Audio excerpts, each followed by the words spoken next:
remember when I was in first grade, we had an assignment to do. It was near Mother's Day, so the teacher made us make our own poem and present it in front of the whole class while our moms were watching us. And so I remember everybody did great, and then it was my turn. I started feeling super nervous and I literally just blanked out. I didn't know what to say and I just felt dumb standing there. So I started crying and tearing up. So after that I just ran to my mom and I just buried my face into her lap, and everybody clapped, which I don't know why they clapped. Maybe they felt bad for me, but I felt more bad when they clapped than me just running off. And then my friend came up to me and she was like, "Are you okay?" And I know she was trying to be nice, but that made me feel even worse. So that was basically my start of communication apprehension. According to Glossophobia, or the Fear of Public Speaking, by Stephen Gans, April 25, 2019, some experts estimate that as much as 75% of the population has some levels of public speaking, which obviously that means that most of us in the classroom have communication apprehension. So today I'm going to reflect on my experience while taking this class. There are two things that I will talk about. One, how I changed since I started taking this class, and two, the things I learned about myself and others.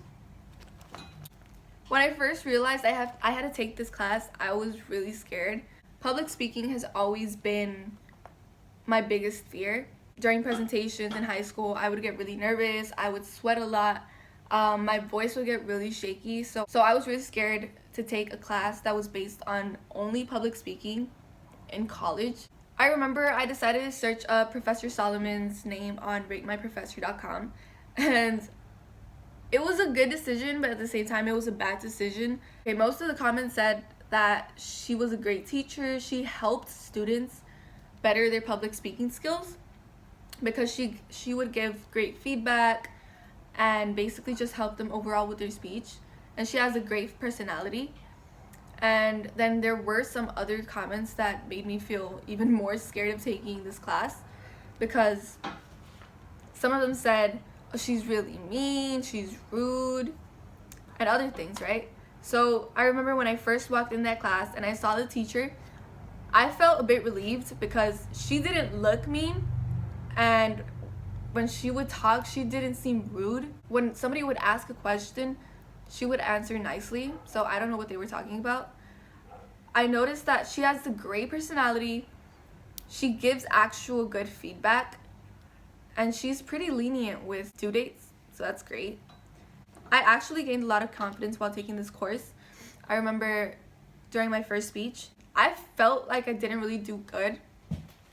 I remember I was dancing around the whole stage. I didn't know what to do with my hands, so I kept them in my pocket and I kept moving like this, which was really annoying. And I didn't notice it until she pointed it out to me when she would grade the instructor evaluation, and I didn't notice until she wrote that down.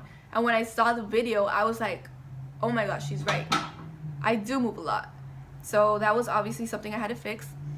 And I believe I ended up fixing it by the last speech. I felt like my posture was actually kind of good, and I knew what to do with my hands. I was explaining things using my hands, and I was actually moving my hands with a purpose and not just putting them in my pocket like this. I just talked about how I have changed while taking this class. Next, I will tell you guys about the things I learned about myself and others. According to the Department of Education in the University of Pittsburgh, nearly everyone gets nervous when they have to give a speech or a presentation. Even experienced speakers, the speakers that look relaxed, have simply learned how to handle anxiety and use it to enhance their performance. So I realized this is true because I used to think I was the only one who was nervous before presenting. But once I started looking around the room, I started seeing certain body movements that indicated that other people were nervous too. And honestly, that kind of calmed me because I realized that I wasn't the only one feeling nervous and scared. There were other people who felt the same way as I did, which was kind of comforting. Of course, everyone's gonna be nervous. It's okay to feel nervous. Everybody feels nervous at least 10 times in their life. I actually try to control my nervousness and while speaking, because what happens to me is that my voice gets really shaky and it sounds like I want to cry, but I don't. But yet I feel like since you guys can hear the shake in my voice, you guys are gonna think that I want to cry, which makes me want to cry because you guys think I'm gonna cry. I don't know if that makes sense. I realize that everybody literally feels the same, and even though you think you're the only one, you're really not. There are other people experiencing the same things you are experiencing. In conclusion, I loved taking this class. It was a new experience which I will never forget. I love the vibes that Professor Solomon gave off whenever she spoke.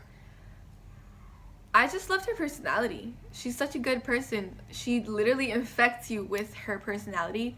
She was always bright, and even if she wasn't, we were always there for her. We supported her. She supported us, which I thought was very, very cool. Thank you, Professor Solomon, for making this class very fun and educational.